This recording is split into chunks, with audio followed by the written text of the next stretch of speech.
Tapi kesalahan Jokowi, kesalahan konstitusional.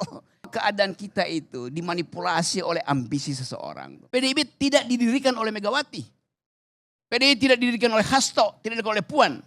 Dia didirikan oleh kepentingan sejarah Indonesia.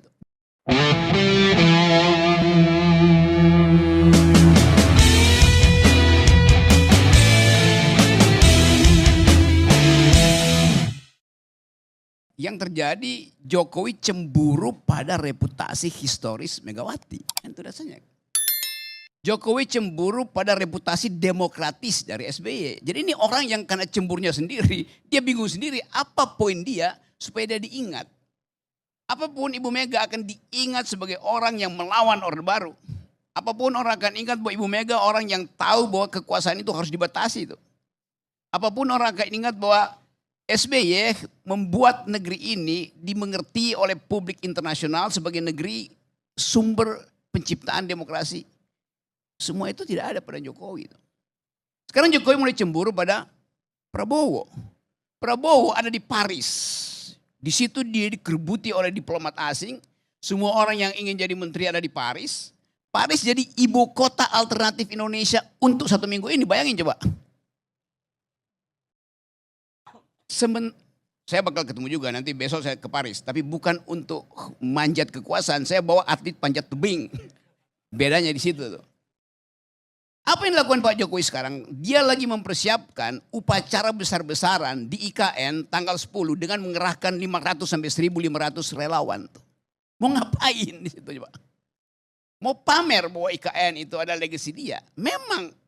Karena Projo bilang, kenapa kalian, wartawan tanya, kenapa kalian akan pergi ke IKN? Ya kan IKN itu ada legasi Pak Prabowo, legasi Pak Jokowi, artinya legasi kami juga sebagai relawan. Bayangin logika kekuasaan itu dipersempit sebagai upaya untuk pamer IKN dan menganggap itu legasi Jokowi artinya legasi dari buat relawan. Jadi bukan legasi buat bangsa memang. Jadi betul tadi dia mengatakan bahwa kita hidup dalam the Republic of Fear itu. Republic of Fear itu judul buku ditulis oleh seorang akademisi Harvard untuk menggambarkan keadaan Irak ketika dipimpin oleh Saddam Hussein. Republic of Fear itu diplototi sampai kemanapun. Itu yang terjadi sekarang. Tetapi sangat beruntung bahwa seseorang muncul untuk mengatakan no terhadap fear itu. Ada film judulnya F3 itu, Fun Fearless Female. Seorang perempuan yang tidak pernah punya rasa takut itu. Ciri-cirinya apa? Dia mampu untuk menerangkan kedudukan dia itu tanpa dipengaruhi oleh perspektif apapun. Selain bahwa dia tahu dia adalah perempuan yang tidak takut pada semua ancaman itu. Ini judul film ya, Fun Fearless Female. Dia fun karena dia tahu bahwa yang dia ucapkan itu didasarkan pada pengetahuan historis dia tentang segala hal. Jadi kalau bilang siapa yang sekarang disebut fun fearless female? Ya Megawati. Dia gak punya rasa takut. Apa yang dia mau takutkan? Sejarah membackup dia dengan seluruh perspektif. Pidato Megawati di forum itu menunjukkan bahwa akhirnya Megawati tadi kembali pada kekuatan intelektual. Dia ucapkan sejarah pikiran Bung Karno dengan detail tuh. Dia mau bertengkar tentang emang Soekarno komunis atau dia nasionalis? Pada ujungnya Soekarno nasionalis. Hal semacam ini adalah kita mengerti akhirnya memori kolektif dari bangsa ini disempurnakan oleh pidato Megawati dalam 12 menit hari ini. Di Partai Perindo itu orang tahu akhirnya. Kan orang anggap Megawati gak ngerti apa-apa.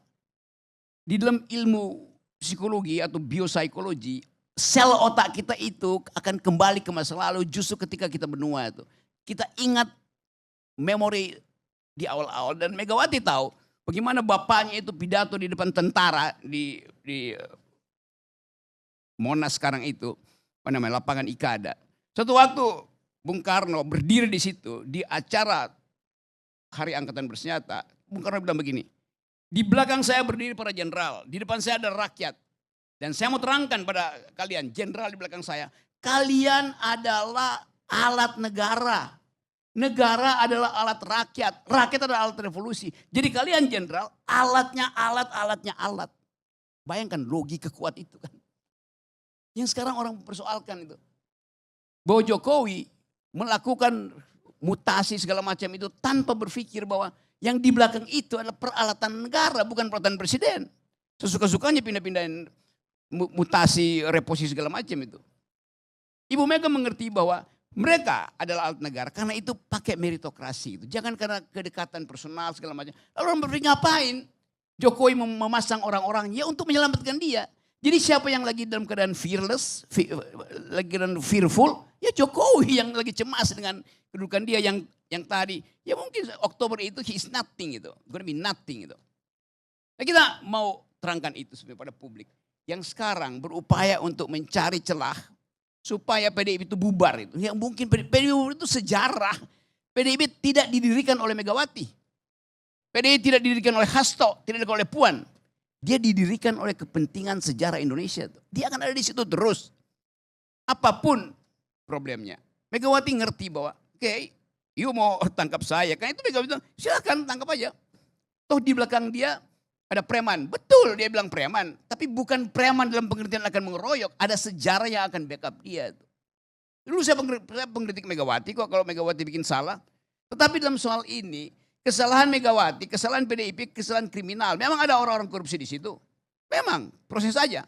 Tapi kesalahan Jokowi, kesalahan konstitusional. Berupaya untuk memperpanjang kekuasaan. Itu the highest of criminal in politics itu. Beda itu. Nah bagi Megawati, ada film bilang begini. I know what you did in last summer itu. Saya tahu yang lu lakukan di musim panas yang lalu tuh. Siapa yang dia maksud? Jokowi. Petinggi-petinggi negara, kalangan pejabat pengendali kekuasaan. Jelas Mega ngerti di kepalanya itu dia ensiklopedia berjalan tentang semua kejahatan yang ada di negara ini. Dia tahu siapa penjahatnya. Jadi kalau mau adu-adu perspektif, karena itu mungkin Mega bilang, lu kecil lu enggak ada apa-apa lu, you are peanuts itu kan. Nah ini yang mau kita pastikan itu, karena kita lagi belajar. Supaya jangan sampai di ujung kekuasaan seseorang itu karena punya arogansi ingin membatalkan sejarah yang membesarkan dia. Dasarnya itu kan. Satu waktu dalam sejarah mitologi Yunani ada seorang ibu dibunuh oleh anaknya karena ingin dipersembahkan kepalanya pada raja yang akan diabdikan berikutnya. Satu waktu anak itu bawa kepala ibunya di atas baki itu diserahkan ini. Ibu saya. Atas permintaan raja baru yang akan dia sembah oleh si anak yang punya ambisi ini. Dia tersandung di kaki istana anak itu. Kepala ibunya jatuh. Kepala yang udah jatuh pun masih bilang begini. Nak hati-hati ini tangganya berbahaya. Kepala ibunya yang dia penggal masih bisa bicara tuh. Jadi kita belajar dari pengalaman banyak hal tuh. Bahwa keadaan kita itu dimanipulasi oleh ambisi seseorang. Dan ambisi itu adalah ambisi untuk memperpanjang kekuasaan dia. Ambisi seorang yang menginginkan dirinya jadi raja. Ambisi yang membuat dia mendorong semua kekuatan dia. Kendati terengah-engah. Tapi tetap ingin berupaya untuk mengendalikan semua keadaan. Jadi kita ada di situ dan pelajaran ini mau kita terangkan pada publik bahwa apa yang kita sebut sekarang sebagai upaya untuk menghancurkan PDIP. Itu artinya rekayasa dari seorang anak kecil yang dari awal kemampuan dia hanyalah membuat mebel.